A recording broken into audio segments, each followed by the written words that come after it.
Welcome into this week's The Women's Basketball Podcast, your one-stop shop for all things college hoops, WNBA, Unrivaled, oh so much more. We're going to have a little bit of each of those three in today's program, as well as part two of our college basketball preview season episode, because Mitchell Northam of SB Nation, college basketball is back. We're recording this on Tuesday, November 4th, the morning of Election Day, the morning after South Carolina's impressive, dominant season opener that you were in the building for. You are currently in the great state of South Carolina. So excited to get your thoughts on that performance by the Gamecocks. Excited to hear your thoughts on night one, day one, because we had games overseas of the 2025-2026 college basketball slate.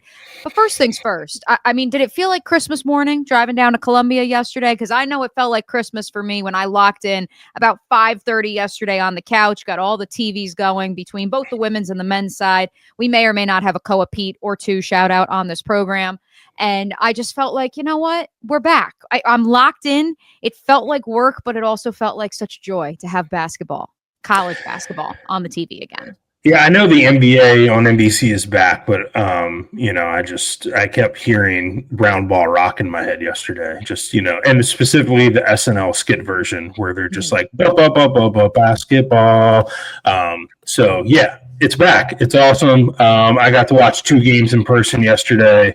So a lot of fun. Logged some miles driving from Chapel Hill down to Columbia, but I got to see both the Tar Heels and the Gamecocks in action while keeping up with various other happenings on my phone. So yeah, great day, great first day of hoops.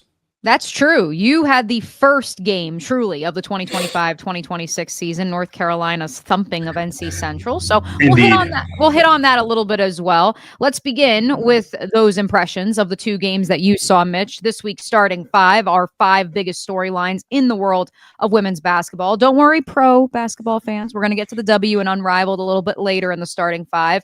But let's begin with the most recent games that you saw with your own 2 eyes, Mitch. North Carolina's impressive victory at home, and then South Carolina's dominant performance over a new look Grand Canyon team in Columbia. Yeah, so I'll just get to North Carolina quickly. My kind of big question about them coming into the season was what they were going to do in the post, because this is the first time in 5 years that Courtney Backcourt hasn't had Alyssa Utsby. And they've also had Maria Gokdang, 6'5", for the past 2 years, who's been a rim protector and all that good stuff. So, I mean, yesterday they turned to Sierra Toomey, who's a former 5-star prospect, did not play at all as a freshman because she got injured. She had surgery, and then she also broke her wrist in a scooter accident, oddly enough. And then, last year kind of has a redshirt freshman season, plays about 10 minutes a game, kind of contributes here and there. But Sierra Toomey is much more of like what I would call kind of a stretch 4. Like, she's 6'4", but likes to play on the perimeter and likes to shoot threes. But yesterday against NC Central, she was really dominant inside. I mean, had basically a double-double, had 4 blocks. I asked Courtney Backcourt after the game if that's sort of something that she's been trying to kind of sort of challenge her to be dominant inside. And it sounds like, that's what North Carolina is trying to convince her that, like, you're capable of doing this. Yes, you can play on the perimeter, but you can also play inside and you can be really effective for us. My other takeaway from the North Carolina game is that, Elena, I don't know how to say her last name. All the players just call her E, so I'm going to call her E. She's the transfer from UCLA. We love characters on this show, in case you're a first-time listener. So E. E will be a new character for the 2025-2026 season. UNC's E from UCLA. She was awesome and played point guard for most of the day, and I think has the potential to be one of the bus drivers for this team. Just really, really sharp, knows how to, just just plays the position very confidently, and I think is going to be somebody that UNC is going to count on quite a bit this year. And then Nyla Brooks, who is UNC's best freshman. She was, I think she had like a double-double in the Jordan Brand Classic game, kind of going one-on-one with Aaliyah Chavez. So she was like, one of the top 15 recruits in the country. She's going to be somebody who North Carolina counts on a lot as well. She had 15 points yesterday in her collegiate debut. I think that she is somebody who can certainly win ACC Rookie of the Year, depending on how things go. But so those are kind of the three standout players for me from Chapel Hill. And then just to turn to South Carolina really quickly, it was kind of, no offense. We love our heels. But at the same time, NC Central, not necessarily the same level of competition that Grand Canyon, an NCAA tournament team for, a good chunk of the last 10 years. Correct me if I'm wrong. Like, they've been floating around the perimeter of the tournament. And although I would argue that South Carolina made Grand Canyon look like NC Central yesterday. Yeah, Grand Canyon, they had a great season last year, and then Molly Miller goes off to Arizona State. And unfortunately, most of that roster was done as well, just exhausted NCAA eligibility, essentially. So they only had a handful of returners, but Winston Gandy is the head coach of that team now, was an assistant under Dawn Staley for the past 2 years. Before that was an assistant under Kara Lawson. Before that had worked for both Tina Langley and Brenda Freese. So he's gotten a good education and coaching for sure. But with South Carolina, that came to the realization last night, as Dawn Staley has built South Carolina into the Death Star that it is, they have leaned on, as I have talked about on the show before, really, really, really great post players. Your Asia Wilsons, your Aaliyah Bosons, your Camilla Cardosos. Even last year, you had Sinai Fegan, who is now a professional women's basketball player, and they leaned on Chloe Kitts and Ashlyn Watkins. Okay, well, Sinai Fegan is gone. And there is no Cardoso or Wilson or Boston to replace her. And Chloe Kitts and Ashlyn Watkins are both hurt. They're out for the year. Okay, so what does South Carolina do? Well, they do have two pretty good front court players. They have Joyce Edwards, who was awesome last year, all SEC freshman selection, played really, really well with Team USA this past summer. And then they have Medina Ocote, who comes over from Mississippi State. I'm trying to even show the wingspan. It's not even fitting in the video frame because it's like, 6'9", 7'1", or something like that? It's absurd. And she averaged a double-double in SEC play last year. I think it was like 10.1 and 9.9, so let's call it a double-double. But having said that, there's not a ton of, I think, strong depth behind them. And I think really the strength in this Gamecocks roster and the skill and the veteran experience is in the backcourt. And they have, I think, three of the best guards in the country, like maybe the best guard trio in the country. When you talk about Raven Johnson as a veteran, being a fifth-year player at this point, being the point guard for now 3 consecutive Final Four teams and 1 national championship winner. Then you add in Tanaya Latson, who led the nation in scoring last year, and I think is maybe the most talented scoring guard, I will say, that Dawn Staley has had at South Carolina in terms of someone. Okay. I thought you were going to say the most talented guard on the roster. You're going all the way back 20. I think so. All due respect to the Destiny Hendersons and Zaya Cooks and Ty Harris's of the world, Tanaya Latson is somebody who can get the ball and get downhill and can score inside and out, can create her own shot inside and out, can also facilitate for others. And that was on full display last night, 20 points. Again, last season led the nation in scoring at Florida State. Then you add in Tessa Johnson, who, if we remember, when South Carolina won that 2024 national title over Iowa, Tessa Johnson was the leading scorer in that game as a freshman coming off the bench.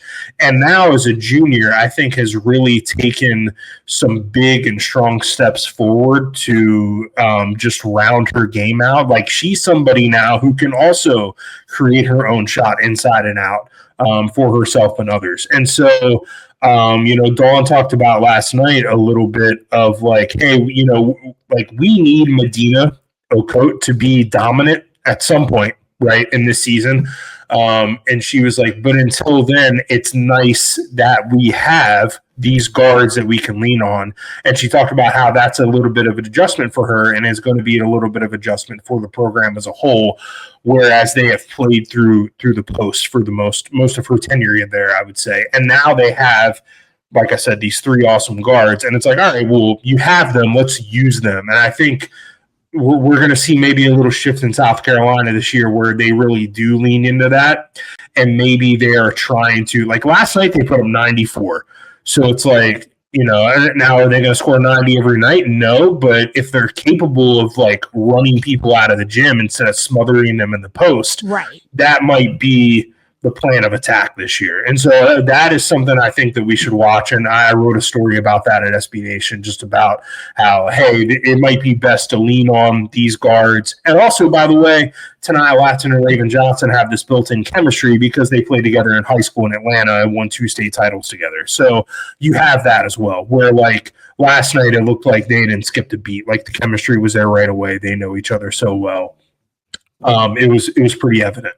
I think for our WNBA fans, there's been a lot of discourse, especially when it comes to the physicality of the league and in the paint and officiating, and this notion of, oh, well, the South Carolina fans are going to let you get away with anything in the paint because it is a physical brand of basketball that Dawn Staley has been able to build around the Death Star. That is their identity.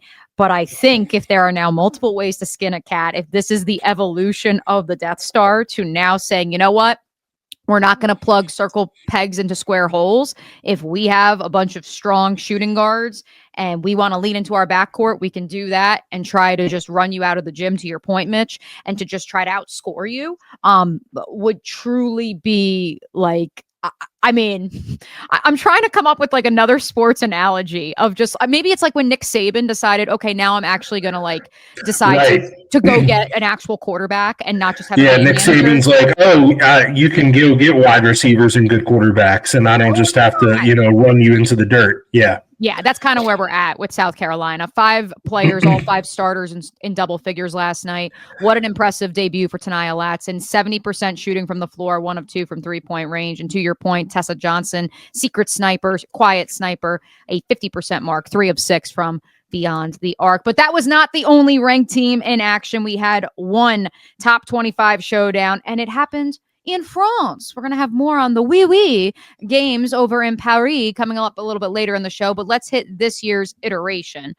Final score, Baylor 58, Duke 52 in game 1 of the 2 games played overseas. I'm uniquely equipped to make this number 2 in this week's starting 5, Mitch, because I did cover Talia Scott here in Jacksonville as a prep player. And I will tell you that it is not a surprise to see her on a national stage on ESPN, a walking bucket, 24 points, 7 of 18 from the floor. Half of those points came in crunch time in the 4th quarter. I am also uniquely equipped and not surprised when I say to you that the injury history has kind of crept up throughout her college career. I am also, again, able to tell you that 3 schools in 3 years. I would have predicted that because there were multiple high school stops along the way here in the Jacksonville metro area for the combo guard for the Baylor Bears. But point being, like, none of this surprised me. I think it surprised many around the nation to see Baylor upset a top 10 Duke team that was in the Elite 8 a season ago and brought so much back. Ultimately, though, this is, and it was very funny because our friend Skim Mulkey quote tweeted you with the greatest meme of the opening day of college basketball. Duke women's basketball is the Iowa football. We made the analogy last week about James Franklin and Corey Close. We're going to make another college football analogy for you folks. Duke is the Iowa football. You are guaranteeing yourself that they're going to be hosting the first 2 weekends of the tournament. You're guaranteeing a top 25 team with Kara Lawson.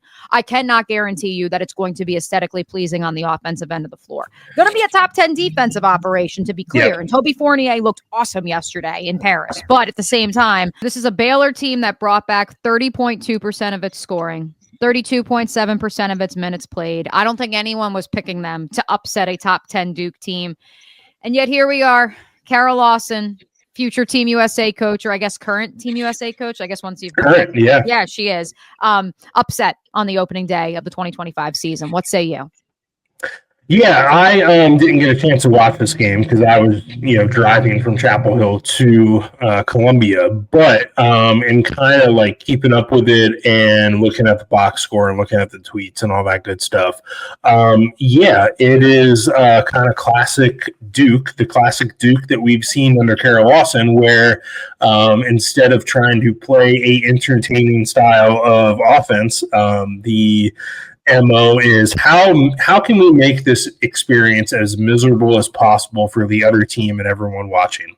And so that's what you had yesterday in Paris, where Duke made 20 of 69 field goals for 29%, but they also had 20 combined blocks and steals. So I don't want to read too much into this loss. I will say it's a very good sign for Baylor, who is a team like we had some questions about because they had some new faces and some turnover and stuff. But Dariana Littlepage Bugs is back. She had a double-double yesterday. And then you get to Leah Scott, doing her thing.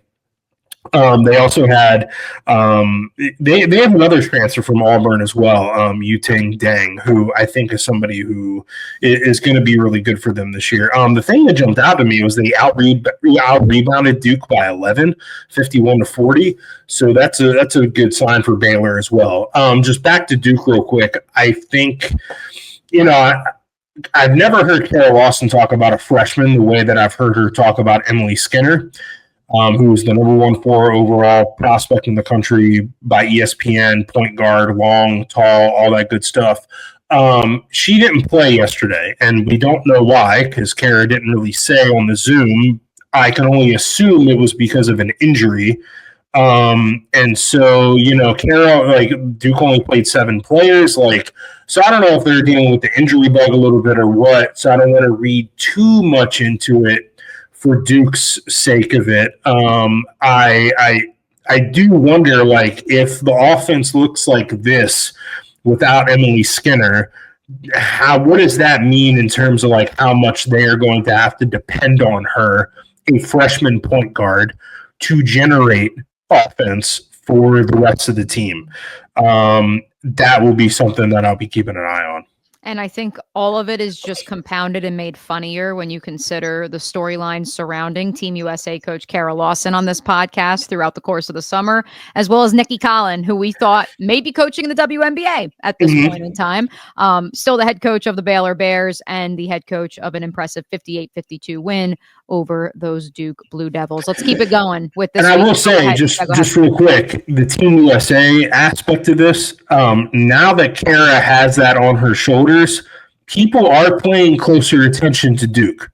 I had a couple of people text me yesterday, is this how Team USA is going to play now? And so, there is some of that going on. And, the Team USA roster obviously is much, much, much, much, much more talented than the Duke roster, and it has a lot more offensive firepower than this Duke roster does. But having said that, people are kind of keeping an eye a little bit closer on Kara.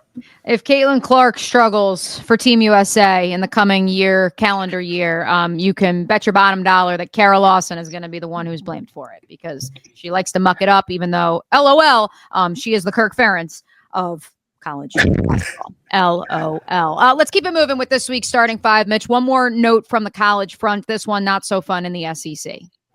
Oh, yeah. So I'm actually going to go see Tennessee right after this recording. They're playing NC State up in Greensboro, and they are not going to have one of their 3 returning starters today or for the rest of the season because Ruby Whitehorn is no longer a member of the women's basketball team at Tennessee. She was dismissed by the team in a statement from Kella Kim, head coach Kim Caldwell. I'll just read it. She said, "It is my responsibility to protect the high standards of this historic program in light of recent events. Ruby has been unable to reflect those standards, and I have made the difficult decision to dismiss her from the team. I love Ruby and will always be rooting for her, but my priority is to uphold the respected reputation of the Lady Vols." So what happened here here was that last Thursday at 4:31 in the morning, Ruby Whitehorn was arrested and charged with simple possession of marijuana. It was 5.5 grams of marijuana, which is not a terribly large amount for the folks who might know at home.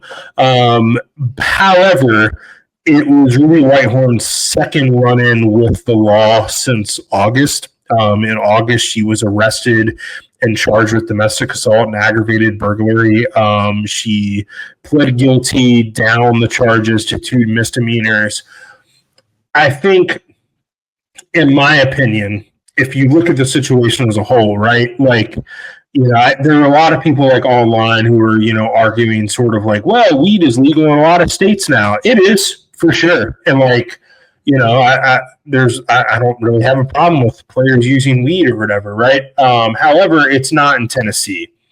And I think if I could sort of put myself in Kim Caldwell's shoes for a second, like in August, the first thing happens, right? And like I said, dude, domestic assault, aggravated burglary. You give Ruby Whitehorn a second chance, and then this happens. Right. And like, I kind of think she was just put in an impossible situation. It's like, I gave you this big second chance, and like, this is sort of how you responded to it. And unfortunately, I think that's the way it played out. Just kind of my read on it. And, hopefully Ruby Whitehorn, like, she has a year of eligibility left. She's not going to be able to play this year. Just because of the way the transfer rules work and stuff, and the season's already started. But, I mean, she can step away, for a season and go play for someone next year. So she's a really good player. I hope things work out for her. But, yeah, I just think Tennessee and Kim Caldwell were just kind of in a really tough spot here. And if you're Kim Caldwell, this is your second year of running this program. And like she said, you do have an image and reputation to sort of uphold and say, this is my program and this is the standard that I have here. And so it's a real bummer, but I kind of think that this was maybe the right call for Kim Caldwell. 11.6 points per game for Ruby Whitehorn last year, the 4th leading scorer for the Vols. As we know, Killa Kim likes to rotate 10 student athletes in, and therefore there's power in numbers, there's depth in numbers, strength in numbers, and so her expectation is next man up, because that's quite frankly how the Lady Vols play the sport of basketball. Number 4 in this week's starting 5. Let's keep it moving. Little hint from the WNBA. We do have to note that the Players Union and the league have agreed to extend CBA negotiations deadline. The collective bargaining agreement will now expire on November 30th. So that is the new deadline for the league and the Players Union to meet on some sort of agreement. When it comes to the collective bargaining agreement, this idea of revenue sharing has been a sticking point in the last few weeks as we've inched closer and closer to the previous October 31st deadline. Certainly some comments from Adam Silver rocked a lot of folks with this idea of, well, revenue sharing doesn't work for the WNBA in the way that it does the NBA. At the same time, Mitch, there is always an opportunity for the league and the Players Union to just extend this current agreement for the next year in hopes of avoiding a lockout. And that, I know, is what a lot of folks believe is where this is ultimately going to end. I'm curious if you've heard anything, your thoughts on where this goes from here, because then, of course, the other option is the Players Union, which initially rejected the 30-day extension. And on the Tuesday prior to the expiration of that initial October 31st date said, we got to think about it. And I was like, okay, that's the art of the deal. They're just trying to dig their heels in. They could dig their heels in further come November 30th after the Thanksgiving holiday and say, nope, we'd rather just be locked out and not have a season than agree to something that we do not believe in. Yeah, I haven't heard anything, one way or the other, but just kind of from reading the tea leaves and reading the situation, I don't think a lockout is out of the question. Like, I think that's really possible. I don't know how long it would last, like if it would go really into the season and impact the season. But I do think that that's on the table just because of how contentious these negotiations have gotten. Like, you take the Kathy part of it and everything that's sort of happening in the war of words between her and the players. And then you have Adam Silver sort of doing this posturing like on national television, which is something I would have advised him not to do. But I'm not employed by the NBA, so but at the NBA, if you want to cut me a check, I'll happily take it. I just don't really know what he stood to gain by like saying stuff like that. Like, no one actually who pays attention to the WNBA and wants the players to get more money, no one actually believes that they should earn the same amount of money as NBA players. What they want is the same cut, the same percentage of the revenue, or close to the same, which I think is something that they deserve. And so, yeah, Adam, just like I said, because of how contentious this is all has gotten, and because a lot of it has played out in the public forum, I think that we have to start considering and thinking about how a lockout would impact things. Interesting.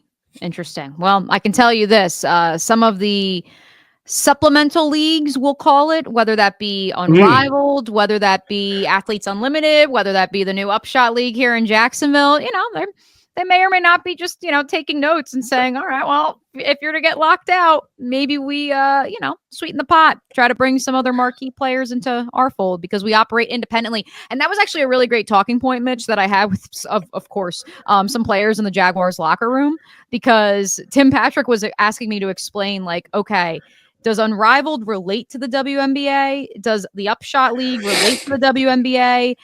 Or is it like the XFL? And I thought that was a really interesting comp to say, like, is this like the minors, or is this the XFL and operating in a separate silo, even if it really is a developmental league, even if there's different rules, kind of like how in Unrivaled it's 3-on-3 as opposed to 5-on-5.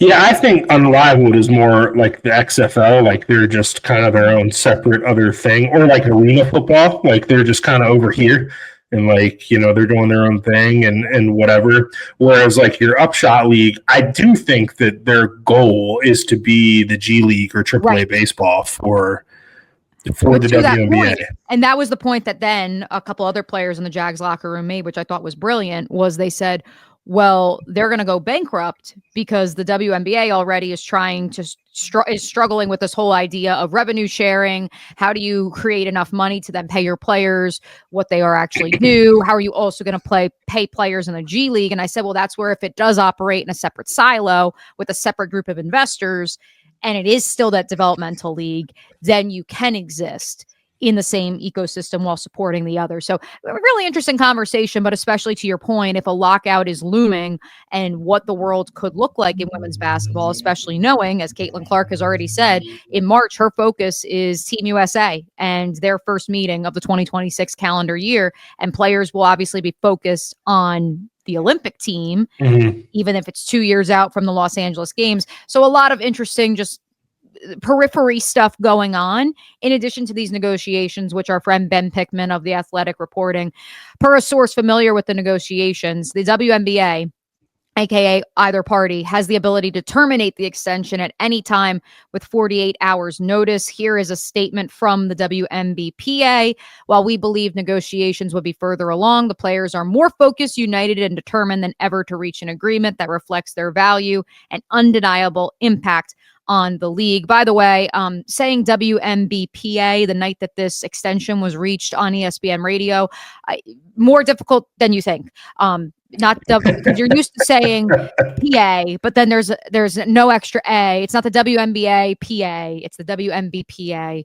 So I've said that like 12,000 times now at this point in doing Sports Center updates. So yeah, a little bit of a tongue twister there for sure. A little bit of a tongue twister. One more in this week's starting five. Speaking of Unrivaled, the rosters are set. Wednesday, we will know who is on which of the now 8 teams in Unrivaled. The head coaches are set as well. Interestingly enough, Teresa Witherspoon is back after being fired by the Chicago Sky, then became a coach at Unrivaled. She is back. Noelle Quinn, fresh off of being relieved of her duties as the head coach of the Seattle Storm, will also join the ranks of the 8 coaches. 2 of them new, or excuse me, I think it's 4 of them are new, 4 of them are returners. Don't quote me on that. I had the number written down, and of course now I lost it.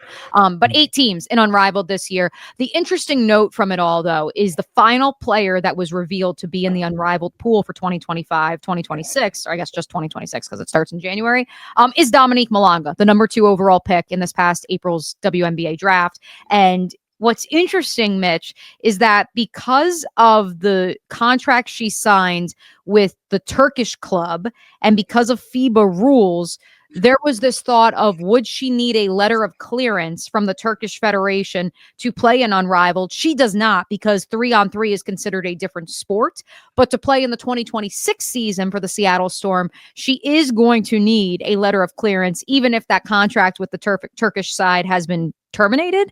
And that's another wrinkle to throw into, post when and if the 2026 season gets off the ground running, let's make sure one of the most exciting young players in the league is, able to come play in the United States and able to play in the WNBA. But she is confirmed going to be in the pool for Unrivaled with rosters here to come later this week. Yeah, I'm happy to see that Dominique Malanga is going to be in Unrivaled because I just would like to watch her play basketball more often. I saw that this is at Front Office Sports from Annie Costable. Turkish club, and I don't know how to say this, Fenerbahce.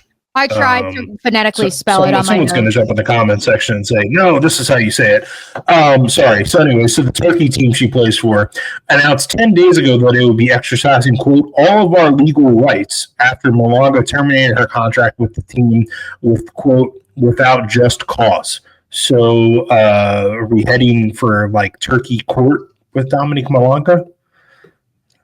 Listen, man, I expect the unexpected, especially when you still have the CBA in the balance, when you have this idea of a lockout looming. I mean, hey, listen, anything's possible in 2025. That's all I'm going to say on that front. Anything is possible. Anything is possible. Thank you, Kevin Garnett. Other players announced in the final week of roster unveilings for Unrivaled. Rebecca Allen, a reoccurring character on this show because a lot of people forgot who she was, but a resurgent season with the Connecticut Sun. Then Ari McDonald, who is expected to be healthy after suffering that foot injury with the Indiana Fever this summer. And so a lot of new faces added to the pool for Unrivaled. Is Ari McDonald also playing in AU? Yes, she's playing in both. Oh. Interesting. Cool. Okay. I know Kelsey Mitchell is also, I believe, going to play in both, so long as she recovers from the crazy, I forget the exact terminology, the dehydration cramps she suffered in Game 5 of the conference finals. I know Deja Kelly is playing in AU. Yes, she is. Her name may have come up in the Jaguars locker room as well. But, all in good fun. Just, some of the North Carolina grads saying she's a baller. She's a baller. We'll see. No question about that. All right. As advertised, we ran through our initial impressions in this week's starting 5 of opening night of the 2025-2026 season. But we've still got some takes we've got to get off before the season gets off in full swing, Mitch. And so I wanted to make this second half of our preview episodes our big, bold predictions statements. But the reality is, like we just said, expect the unexpected in 2025. All we know is that we don't know. And so much like many of our contemporaries, we're just going to make this second podcast preview of the 2025 season our questions going into the 25-26 college basketball season, our biggest overarching thematic notes that we have, because I think it's very hard to make bold statements when most of these rosters, we have no idea how they are going to gel because 70% of them are new. And when you throw new head coaches into the mix and you throw players who were coming off of injuries like Talia Scott, we had no idea that she would look how she did for the Baylor Bears on opening night. We don't know if that's going to be sustainable either in Waco, Texas. So kick us off. Your number one question. We're each going to have 3. Your number one question heading into the 2025-2026 college basketball season is? Burning questions. No. My first question is Sarah Strong ready to be the bus driver for UConn? Can I follow up with that? Sure. Is Sarah Strong ready to be the face of women's college basketball? Also, a question worth asking, because and if she's not, and I know our friends at No Off Season, the Athletics Women's Basketball Podcast, were debating this. Can your star player in the sport be an introvert and want nothing to do with the media and want nothing to do with commercials and sitting courtside at NBA games? And she is very much an introvert. Quick story. This is in my book about the UNC women's basketball team, which will be out sometime next year. So I spent the 2023-24 season following North Carolina around. I was with them all season, and I was with them at times when they were recruiting Sarah Strong. So I was at practices that Sarah Strong was also at as a high school recruit, that she was basically just invited to, and she would be, sitting there with her dad or her grandparents or whatever. And then after practice, Courtney Bankhart and the coaches would go talk to her and her parents and all that good stuff. There were a couple times where Sarah Strong was at practices and it just was not watching practice, was looking at her phone the entire time. And her dad would have to kind of nudge her and hey, look at this, and point to something. And I was just, I'm gathering material for a book, so I'm just kind of watching everything. So that was an indicator to me, like you mentioned before. And we saw last year kind of how she was at press conferences and how she interacted with media, and how she kind of seemed uncomfortable, when Gina or Paige would talk about her in a press conference and that sort of thing. So she very much is an introvert and is kind of a quieter kid. And so, yeah, I think that is a question worth asking about, is this someone who can be or even wants to be the face of college basketball? More boiled down a little bit, specifically on the basketball side for UConn, I was just, Paige Beckers is gone, right? And all due respect to AZ Flood, who is a supremely talented shooter and offensive playmaker, excuse me, Sarah Strong is the best player on that team. Right. The question is as a sophomore, is she ready to lead it? Is she ready to have the offense run through her? Is she ready, and can she be a point forward? Because I think that she's the best passer on that roster and probably the best creator for herself and others in terms of shots. There's other players on UConn's roster capable of running an offense and doing that, from KK Arnold to Kaylee Heckel, but I don't think any of them are as versatile or as talented or as smart as Sarah Strong. Last year Sarah Strong kind of flies under Paige Beckers' wings, no pun intended. For the season, and when she's asked to, she steps up and she has really big performances.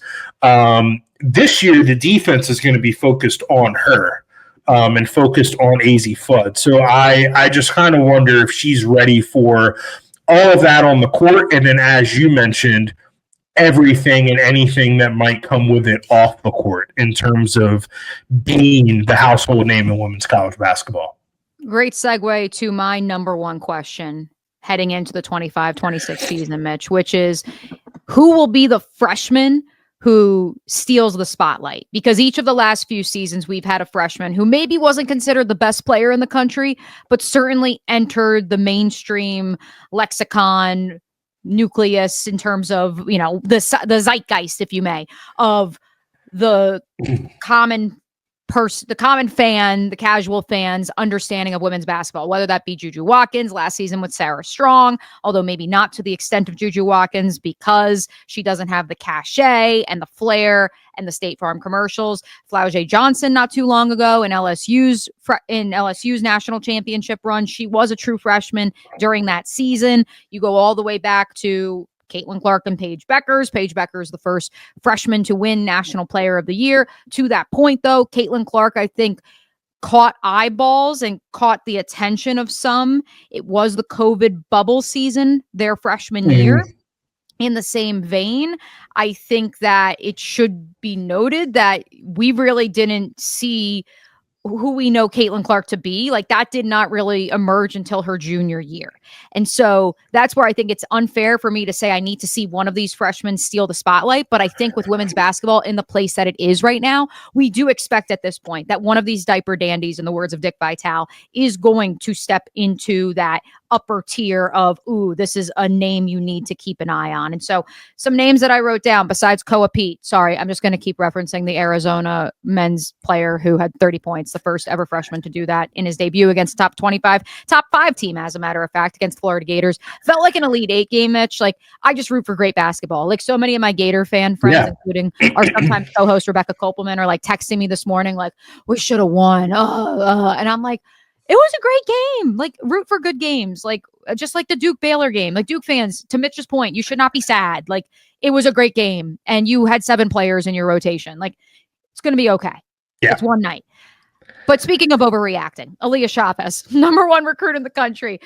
Team high 37 minutes in a win for Oklahoma on opening day, Mitch, where Belmont actually took the lead. That is Belmont, who finished second, the runner-up in the WNIT last year, or WBIT, one of the other tournaments. WBIT, I believe. Yeah. WBIT, yes, thank you. Lost to Minnesota. Yes, yeah. So this is a good Belmont team, and quite frankly, I don't want to say that Jenny Baranchik's squad took them too easy and overlooked them, but the fact that they were not feeding Reagan Beers in that third quarter, ultimately they did in the second half, and that's why you saw her have a double-double, went off for 29 points, I believe it was.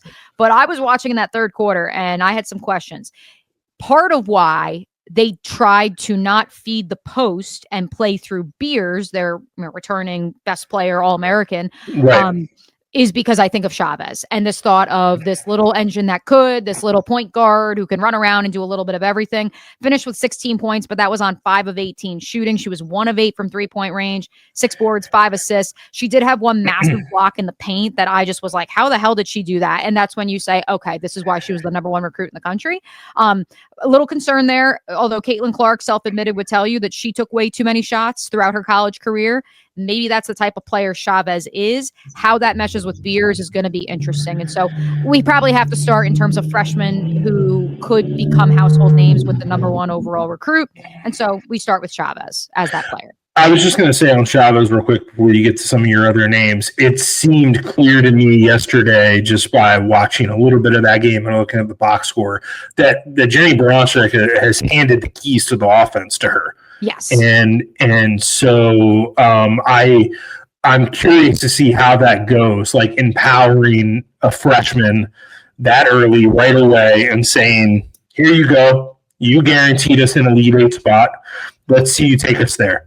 Right. And so they have a lot of really good pieces. Reagan Beers, Peyton Verhulst, Sahara Williams, and then Aaliyah Chavez and some of the other players that they have. I'm really interested to see just how this season goes for Oklahoma in the SEC, and playing against, some really good competition. Like, by the time we get to SEC play, what kind of player is Aaliyah Chavez? Right. Exactly. Well, at this point in time, she's the focal point, which is kind of crazy when Reagan Beers is on your team. So in terms of my freshman that, hey, maybe this is the next player who becomes a household name, Aaliyah Chavez has to be number 1.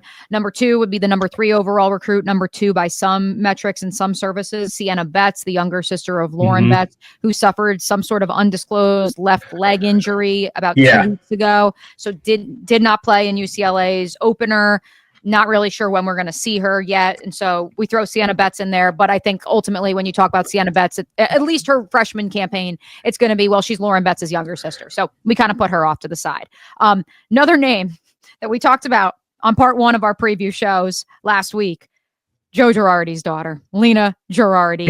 15 points, Mitch, in 18 minutes off the bench for OK State. Now, it should be noted, that's right, a massive victory over the New Orleans Privateers, not the one, and by the one, I mean the men's side that is funded by Master P, because that New Orleans team did get a win on opening night. We did not see the women's team have such success against Oklahoma State, but hey, shout out Lena Girardi, because we talked about her on the pod last week. So maybe just because, again, I think proxy, she's Joe Girardi's daughter. That's why maybe we'll talk about her. So throw her name out there. I don't think Oklahoma State, outside of making the tournament, is going to be, a mainstream, trendy, everyone's talking about them, the next Iowa, if you may. But hey, throw her out there. And then one more, and this is from, again, our friend Skim Milky. Certainly Michaela Blake's and her 27 points were the headliner coming out of game 2 of the Paris series on opening day. But Aubrey Galvin, 7 points, 8 boards, 7 assists, 3 steals. Shea Petty, another great eval when it comes to bringing in impact players into Nashville. Yeah, definitely. There's a lot of really good freshmen this year. I've talked about Emily Skinner before. I think she's going to be an impactful player for Duke. Nyla Brooks, I just talked about, for North Carolina. D. Alexander is somebody who is hurt right now, but will play eventually later this season. She was the number 11 overall recruit in the country this past season. And she's at Cincinnati, which is kind of her hometown, and decided to stay there. I think that's really interesting. Like that's not a school that we really think about when it comes to women's basketball. So I'm kind of keeping my eye on her. And the other school is Stanford, which has 3 of the top 25 recruits on its roster this year. So if the Cardinal are going to be back, if they're going to get back in the NCAA tournament, it's probably going to be because those 3 freshmen are really good. So those are worth keeping an eye on as well. That is my first question. What is your second burning question, Mitch, heading into the 2025-2026 season? Yeah, my second burning question is any other team in the SEC going to seriously challenge South Carolina for supremacy in that conference? And I ask this because I think, given everything I said about South Carolina earlier, about how they don't, right now, teams anyways, have that dominant center. They certainly don't have the post depth that they've had in years past. And you might see a South Carolina team that is maybe changing its identity a little bit in terms of playing through its guards. Is this the year where South Carolina is gettable in terms of... When I saw your question, I thought you were saying, after seeing the Gamecocks with your own 2 eyes, you just think they're head and shoulders above everyone again. You think that this is the year of parity. Well, so I do think, like, if you ask me to pick who the SEC champion is going to be, I would pick South Carolina. But I wonder if, as the season goes along, if they're like, is this the year finally, after 17 straight games in a row, where LSU finally beats South Carolina in the regular season? On Valentine's Day, the Gamecocks play in Baton Rouge. Is this the year where that finally happens? Is this the year where Vic Schaefer finally gets a win over Dawn Staley in the postseason and beats the Gamecocks in the SEC tournament? Is this the year where, I don't know, somebody like Kentucky, or we just talked about Oklahoma, or Killer Kim at Tennessee, can one of those creep up and maybe, like South Carolina has had some close calls over the years. Like, they did lose famously the SEC tournament to Kentucky in, what was that, 2022 on that buzzer beater.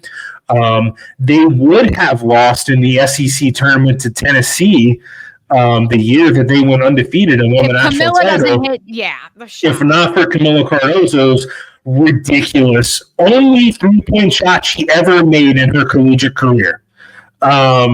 So, I just think, like, that's on the table this year. Like, it's on the table for South Carolina to not run the table potentially. I just think, like, if you look around the league, like, there are other really talented players. Like, you have LSU and Flau'jae Johnson and everybody that's there with her. You have Kentucky that has size to bang in the paint with South Carolina. In, I think, a styles make fights sort of matchup. You could get Tennessee trying to play small ball and, like, get them up tempo and try to run them out of the gym. And then, could you have a game where a Michaela Blake's or an Aaliyah Chavez puts on, the superhero cape and just sort of wills their team to a win over the Gamecocks. Coach Yo at Ole Miss, like, she's got a great roster this year. Is Mitch giving Coach Yo credit on the pod right now? Yeah, she's got a great team.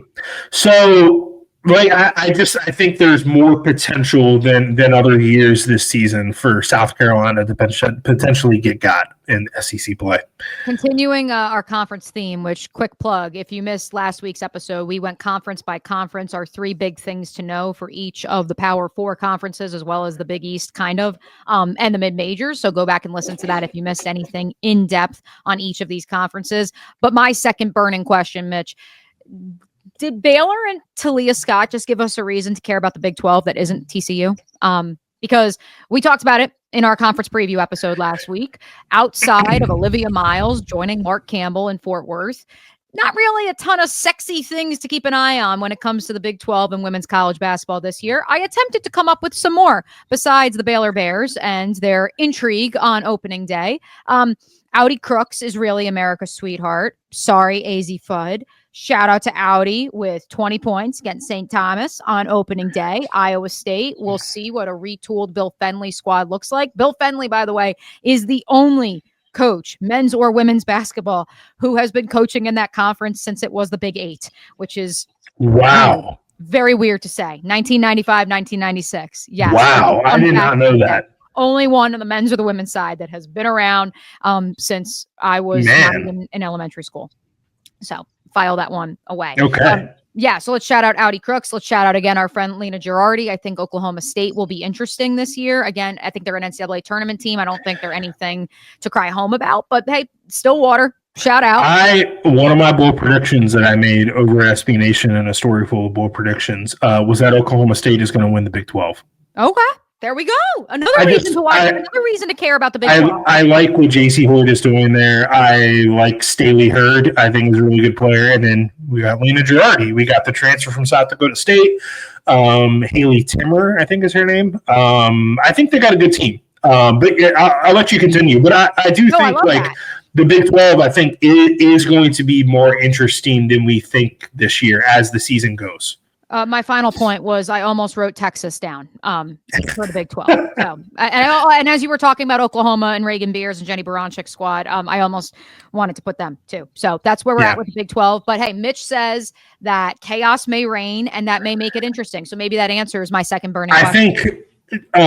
I think Kansas State is going to be better than a lot of people think. I think a lot of people are writing them off because it's like, oh, well, they don't have Aoka Lee or Serena Sundell anymore. I think that's still a pretty good roster. And as I've talked about before, they have the player who was drafted by the Mystics on their team this year, the player from Belgium. So she's somebody to keep an eye on.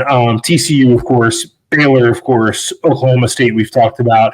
I think to your Audi Crooks point, I think she is somebody who, like, if you are maybe looking at some betting lines for some postseason awards, it's a dark horse pick, but like the odds of Audi Crooks winning like National Player of the Year, like, I don't know. America's sweetheart, I'm telling you. People loved her 2 years ago, and I know Iowa State didn't necessarily perform at the level that they did when they picked off Maryland the year prior in the NCAA tournament. So, yeah, like if she averages 20 and 10 and leads Iowa State to, a Big 12 title and a top 4 seed in the NCAA tournament, okay, sure. And she is, unlike Sarah Strong, very affable, very much out in the media. Never forget her announcement post that she was not even going to hear anyone through the transfer portal, not going to leave early to declare for the WNBA draft. Like she said, quit asking or whatever. Yeah. I always think about the clip of her and Flau'jae Johnson, playing piano and singing at Team USA camp, which was awesome. Who else in the Big 12? I think BYU is going to be kind of an interesting team this year because like Delaney Gibb was the Big 12 Freshman of the Year. Awesome for Team Canada in some of the FIBA tournaments this past summer. And then they're getting back some players that I think are going to be really good. So, to your point, I think the Big 12 is going to be worth talking about more so than the Big East. So you answered my burning question that we should care about the Big 12. I think so. It's not just TCU, folks. It's not just Olivia Miles. Mitch, what is your third biggest burning question heading into the 25-26 season? Yeah, going to hyper-focus here to, my stomping grounds in the ACC. Which transfer class is going to work out best in the ACC? There's really like 4 teams that I'm really thinking about here. And they all missed the NCAA tournament last year, and I think all are expecting to make it this season. So that's SMU, Clemson, Miami, and Virginia. SMU, I mean, basically brought in an entire new roster. I think they have 11 new players under Adia Barnes. I don't know how that's going to go. They do have Ty Skinner, who was probably the best player on that roster.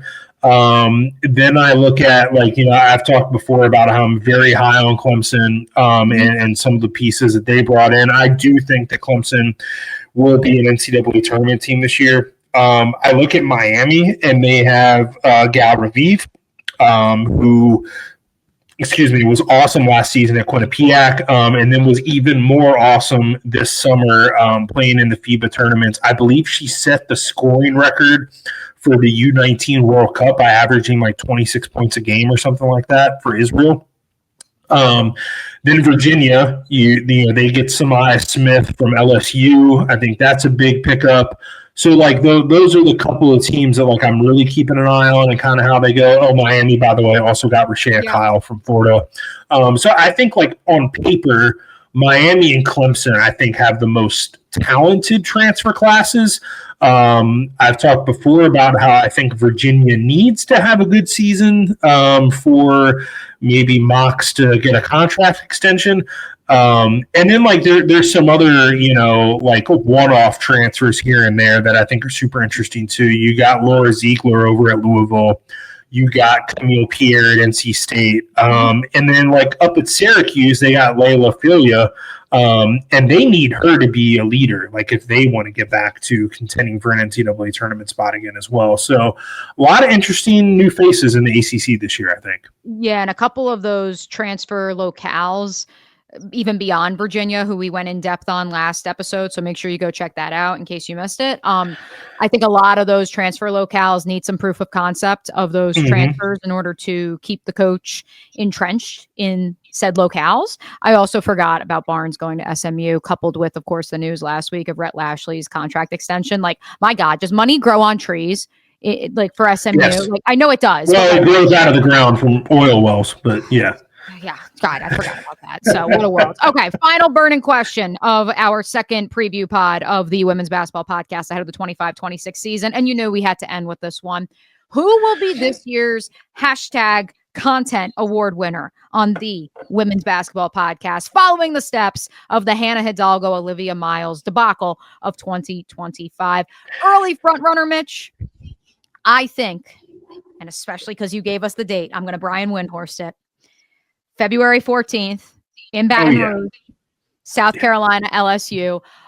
I don't want to say we're going to get a fight because that's way too aggressive, but could we have the collision course of, we have the Tanaya Latson, Raven Johnson backcourt versus the Malaysia Fawiley revenge game, but Flauge and Malaysia maybe get in, you know, war of words with Dawn Taylor. That for me, it's already, speaking of proof of concept, I'm so fascinated by the backcourts at LSU and South Carolina and how those great social experiments work, let alone how is Malaysia Fawiley going to play at LSU, especially given, you know, Kim Mulkey has already hinted that maybe she's not going to start like she previously thought she would. And so I have just earmarked that in terms of our content. That is around the same time on the calendar when Notre Dame started collapsing last year, notoriously, in their loss to NC State. And then all hell broke loose. Or no, actually, when Florida State went up to South Bend, that was like the beginning of the end. And so it tends to be around mid-February, the end of February, that our content award winner starts to emerge. And so I'm sticking my claim now. It's going to be those two backcourts having some sort of beef, whether it's on the court or off the court. I will highlight a game that I think could produce some content that I unfortunately will not be at because I'm going to go to Western Carolina to see Aaliyah Chavez. And that is the TCU at NC State game on November 16th, Sunday. Olivia Miles is 0-2 in Reynolds Coliseum, where NC State plays. And we know what happened the last time that she was in Reynolds Coliseum. She got crossed up by Isaiah James, and that clip got replayed over and over and over again. How long did it take for Niele to come to the podium that day, Mitch? So that day, not that long. But the next game against Virginia, I believe it was 59 minutes or something like that. It was in the ballpark of an hour. And then when they lost in the ACC tournament to Duke, also about an hour.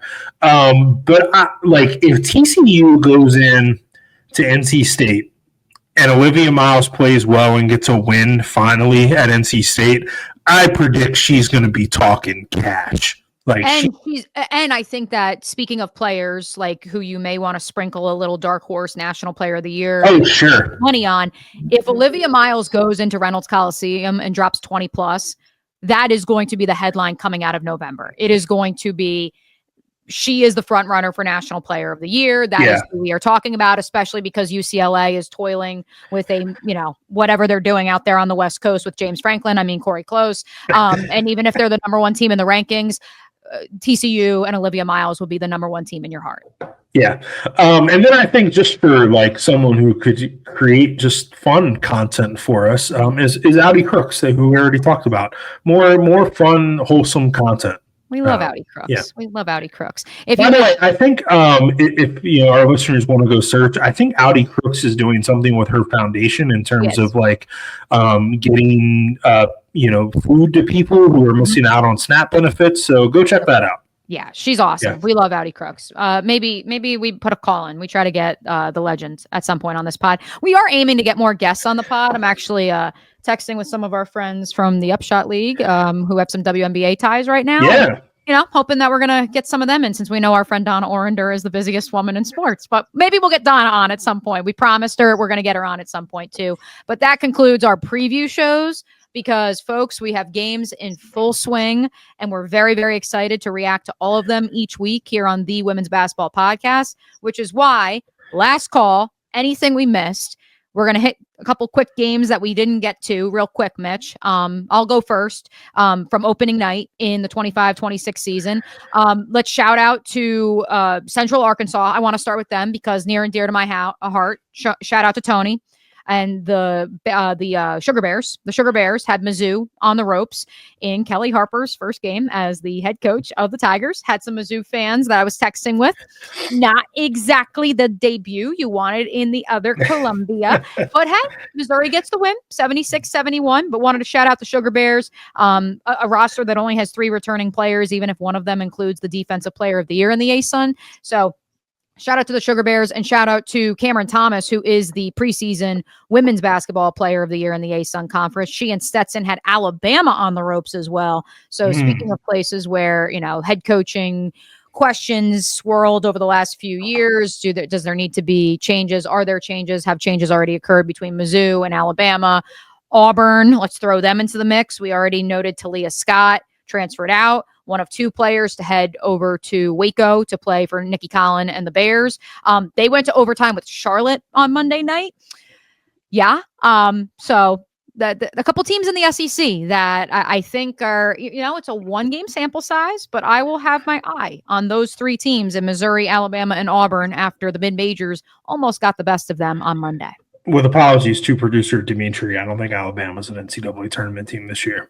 Yeah, no, I don't think so either. Yeah, they don't. Well, they don't have a friend of the program, Sarah Ashley Barker. They produced 2 WNBA players last year. It was a really good team. So Ali and you get some credit as well. Yeah. But we love SAB on this show. I also wanted to shout out, since I saw this one on the timeline, Idaho takes down Wazoo 87-85. Indeed. Kyra Gardner, 26 points, 8 boards, 5 steals in her revenge game to Wazoo. She played 3 years there, never scored more than 13 points in a game. Idaho hadn't won there since 1998. Are you aware of how the Products debut went? I did not keep tabs on the product. Tell me more about I did see, actually, no, that's a lie. I did see the score at halftime, and I was a little worried about our Nittany Lions, who, of course, lost to Temple in an exhibition game. The Product had 27 points, 6 rebounds, 6 assists, and 4 steals. Well, that's not a surprise. What was the final score of the game, though? I believe they won. And Gracie Merkel also played well. Google machine tell me, they beat Bucknell 83-55.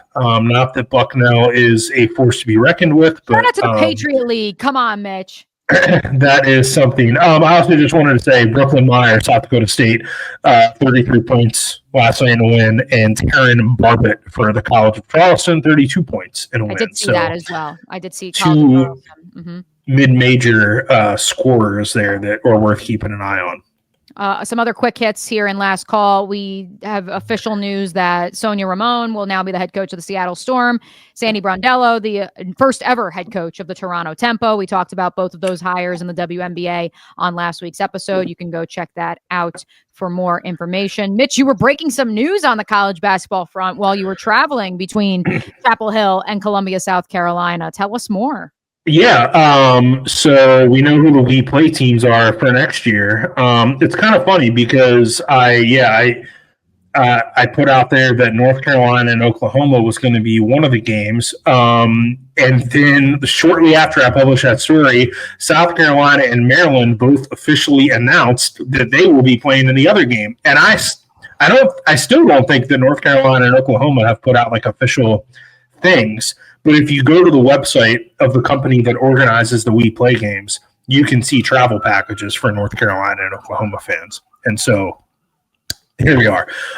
So yeah. I do want to note, like when you first reported that, my first thought was, man, is this going to be like a Jordan Brand crossover? Are they going to bring Florida over there? Are they going to try to get the Jordan Classic in Paris? Right. But that's as loaded a lineup as I think I've ever heard for yes, it's not a Thanksgiving tournament. It's not an MTE, a multi-team event. But for those four programs, Oklahoma, North Carolina, Maryland, South Carolina, to all be in the same locale in Paris to start off the season. That's a great get for college basketball. And quite frankly, Mitch, selfishly, warms my heart in light of what the Maui Invitational field has become, because all these teams want to go to Vegas for MTEs. They want to be playing in these multi-team events in which you can actually get some NIL money through it. Yeah. But yeah, I think this is a great lineup for Paris next year. And you have, the Oklahoma North Carolina game I mentioned earlier in the Jordan Brand Classic, the high school game. Nyla Brooks and Leah Chavez kind of went shot for shot for a while. So we're going to kind of see a rematch of that next year in the season opener, which I think is going to be pretty cool. The other story that I had last week at SB Nation is that long time referee, Dee Cantner, is retired. Quietly retired over the summer and has since been hired by ESPN to be their rules analyst, which I think is a cool thing and like an overdue thing. Like we have this in men's basketball, we have this in football, for women's college basketball broadcast. So she's going to be mostly working on kind of that A-team broadcast crew of Ryan Rucco, Rebecca Lobo, and Holly Rowe. But occasionally she will also work with Debbie Antonelli and Beth Mallins as well. So, yeah, Dee Cantner, I think 26 Final Fours is how many she officiated in like 16 national championship games. She was also one of the first two female referees in the NBA, former rules supervisor for the WNBA.